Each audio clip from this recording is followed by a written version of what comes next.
Carl, I don't know how to say this, so I'll whisper it in Sheen's ear and he'll blurt it out in astonishment. Carl is pregnant?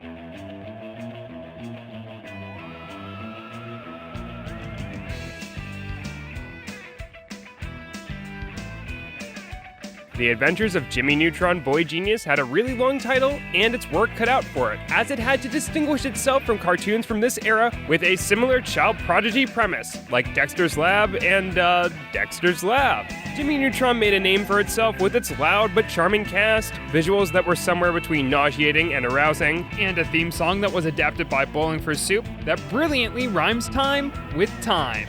I'd say both the writing and visuals hold up decently well, but I want to make something crystal clear in this video. This is one of the weirdest cartoons I have ever seen. Hi, I'm Paul.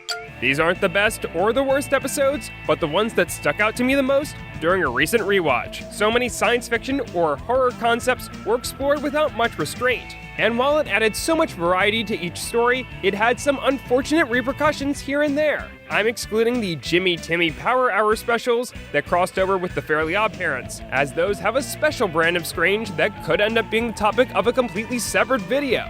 These are the 10 Jimmy Neutron episodes that made me go WTF, which for the uninformed means, wow, that's frazzling. In the immortal words of pop sensation Aaron Carter, it's Jimmy Neutron time.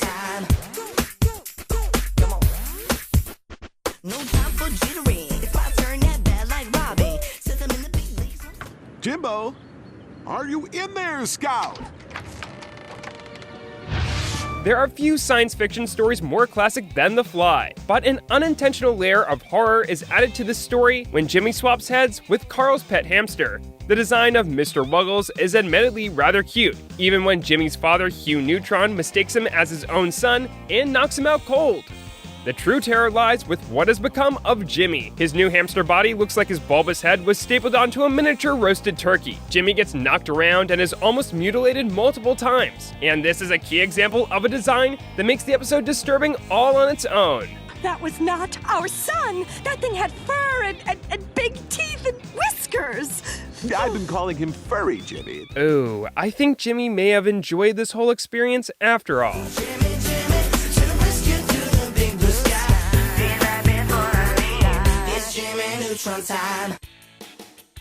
This series had a thing for food-themed monsters, whether it was the living pizza from Sleepless in Retroville or the vicious lima beans featured in a deep dive into the psyche of Carl Wheezer. This episode may appear to be a simple story about Jimmy entering Carl's mind to cure him of a recurring nightmare, but it brings Carl's darkest aspirations and twisted worldview to life. Send him to the Ultra Principal! Carl dreams that he is the boy genius, and that Jimmy is the doofus sidekick who is humiliated in a classroom populated by llamas and recycled character models. Jimmy's parents shower Carl with love and expired grapes, while Sheen reigns supreme as the omnipresent Ultra Principal. The dream is quite silly and surreal, but the oddest thing about it is how much of an impact it has on a few preceding episodes, whether or not it was intentional. Carl's desire to step into Jimmy's shoes and treat Jimmy like his underling is explored in Carl Wheezer Boy Genius, and Sheen gains a level of power similar to what we see here in an episode coming up later on this list. Jimmy Neutron will go on to do tons of follow-ups with its villains and inventions, having a decent bit of continuity along the way. So it's interesting to see that this trend began as early as the 4th episode, although truthfully, some of this should have stayed a dream. I have a lot of respect for Carl Wheezer as a public figure, but I could do without his recurring crush on Jimmy's mom. Carl was never quite able to make that a reality, but he sure did think that Jimmy's mom had got it going on.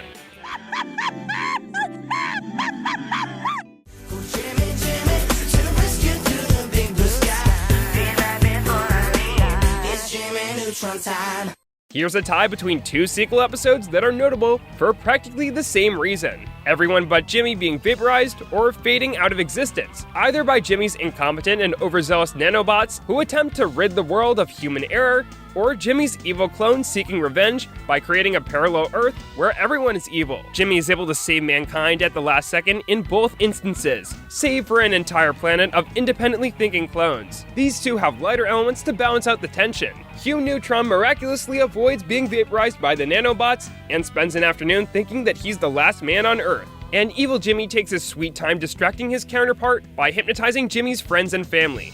Now I know why they call him Evil Jimmy, because it's a crime that we will never get a full version of Ain't No Lovin' My Man. Ain't no loving my man. Shoo up, shoo up. Ain't no loving my man. Shoo up, shoo up. Ain't no loving my man. Shoo up, shoo up. These may not push their concepts to the darkest possible point, but I really like both for their comedy and gripping storylines. Whether or not you think everything blends together, you gotta give props to their scale, set pieces, and that the best voice performance in the whole show comes from Hugh Neutron accepting a truck full of pie as a substitute for his family. Yes! I will do it! I will live!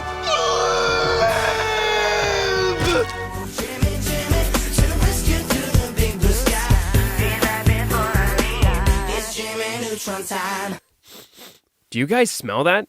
It smells like an unnecessary collab in the middle of the video.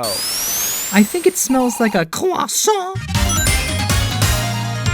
We all know the Jimmy Neutron franchise launched with the incredible 2001 theatrical movie, so how fitting is it for an episode to poke fun at movie production itself? The Season 3 episode Lights, Camera, Danger does just that. The episode opens with the gang learning about a film contest held by Quentin Smithy, an obvious spoof of filmmaker Quentin Tarantino. After his friends comment on his complete lack of creativity outside of science, Jimmy becomes determined to win the contest and get his screenplay made. To create the best screenplay ever, Jimmy binges the definitive best movies of all time, leading to one of the episode's best gags, referencing plenty of popular movies. This montage of the most successful movies ever of course ends with a clip from the Jimmy Neutron movie itself, which is very true to life. Nemo! To infinity and... We left Kevin and your little dog, too. Got him left.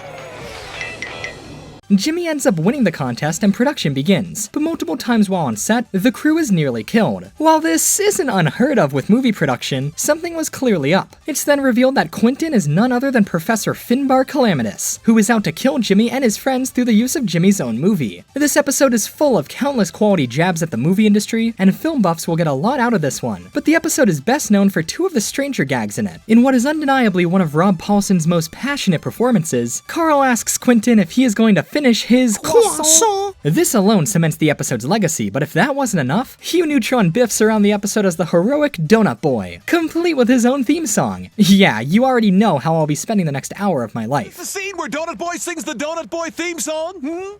Who's the super cool cop? It always gets the bad guy. Donut Boy! That's me, yeah. He brings a delicious assortment of sweet delights. Donut Boy! Got a creamy filling.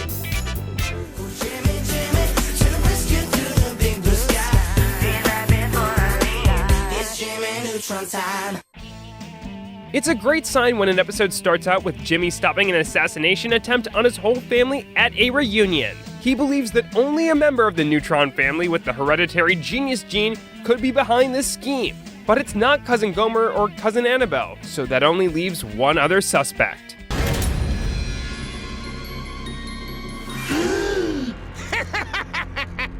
Haven't you figured it out yet, Jimmy? This is truly the darkest timeline of the Boss Baby universe. How Cousin Eddie had the resources, and more importantly the morals, to conduct a plan like this is beyond me, but his completely unique accent that probably originates somewhere from the East Coast is what throws me off the most. Best of luck to the Neutrons with trying to raise a child who's adopted murderous tendencies before the age of 4. It's a good thing that child cruelty laws don't appear to exist in this universe, or this clip here would be a lot more disturbing. Hey,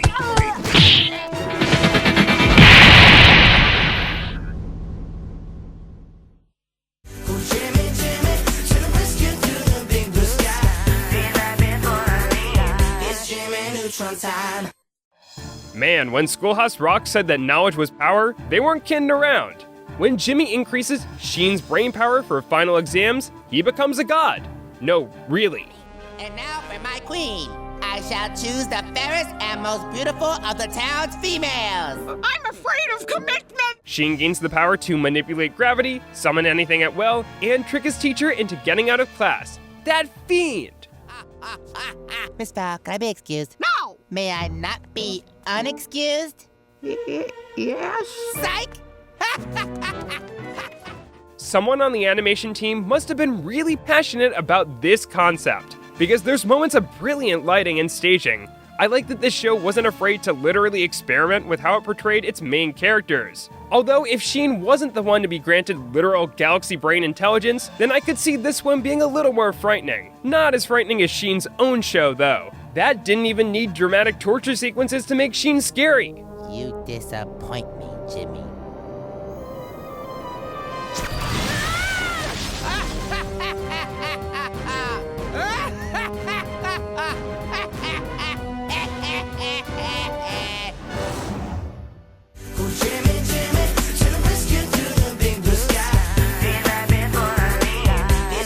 Neutron time. The villain of this one is a tap-dancing mad scientist named, I kid you not, Dr. Moist, and he may just be behind the darkest episode thus far. Dr. Moist kidnaps Jimmy, Carl, and Sheen in his laboratory underneath the Bahama Quadrangle and intends to turn them into servants made of algae, as he has done with the others who have stumbled upon his plot of the ocean. Huh? That's right. Your food was chock full of mutant algae seeds, which even as we speak are infusing your every cell with kelpy goodness. The trio is able to escape and retrieves an antidote for the algae transformation, but instead of using it to cure the others who Dr. Moist has enslaved, they blow up the lab and escape. Now, in most other Jimmy Neutron episodes where the villain is defeated this dramatically, there's a last-minute cliffhanger that foreshadows their eventual return. But there's nothing like that for Dr. Moist or his servants. Jimmy, Carl, and Sheen escape, and that's it. The episode is over, and now these three have officially killed half a dozen innocent people. I can't believe that Carl Weezer now has a body count.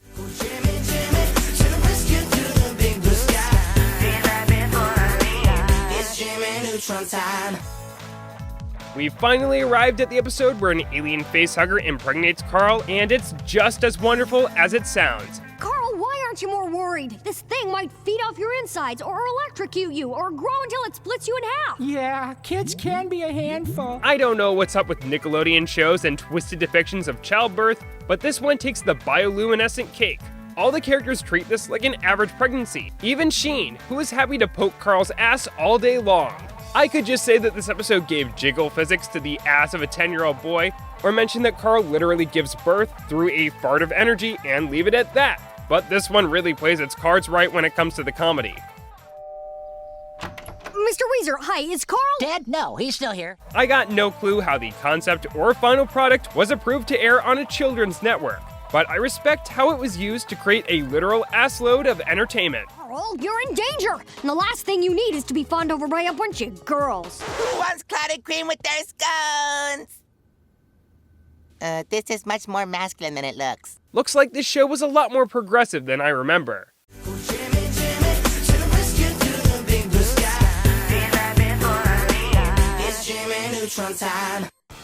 Jimmy builds a microchip into Flippy, his dad's ventriloquist dummy, to make his jokes funnier. But things go horribly wrong when Flippy begins to take over Hugh's mind, reducing it to a useless hunk of meat and becoming an independent life form.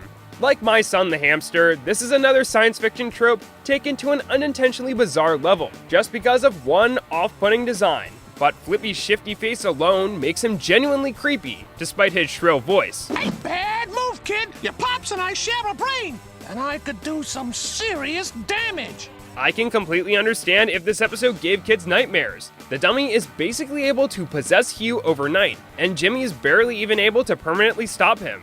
Not only that, but this is a real type of puppet, one that can be around the same height of the target demographic. And that's the most terrifying aspect about this episode as a whole. Flippy isn't an extremely cartoony monster. He's not too far off from our reality. He isn't real, but if a fictional prepubescent boy could bring him to life, then someday he very well could be real.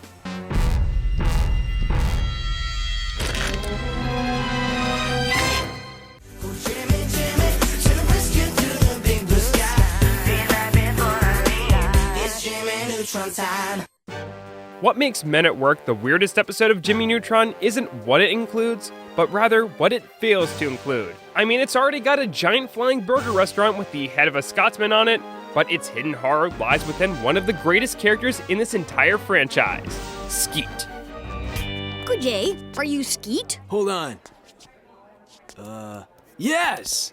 Skeet is what every man should strive to be. He's the employee of the month at McSpanky's. He's prepared to pass his great knowledge down to the next generation. He always utters the sacred words of Big McThankies from McSpanky's when saying farewell to customers. And most importantly, he knows the difference between salt and sodium chloride, unlike a certain someone. I got it. Just a little sodium chloride. Actually, dude, it's salt. That's what I said, sodium chloride. How dare you talk back to him? When Jimmy modifies McSpanky's to become self-correcting and hurls it into space when it goes on a rampage across Retroville, Skeet loses everything that he's worked for, his reputation, his livelihood, and his salt. But Skeet's fate may just be sealed when McSpanky's is discovered by a band of aliens based off of random celebrities. This is the one we must find.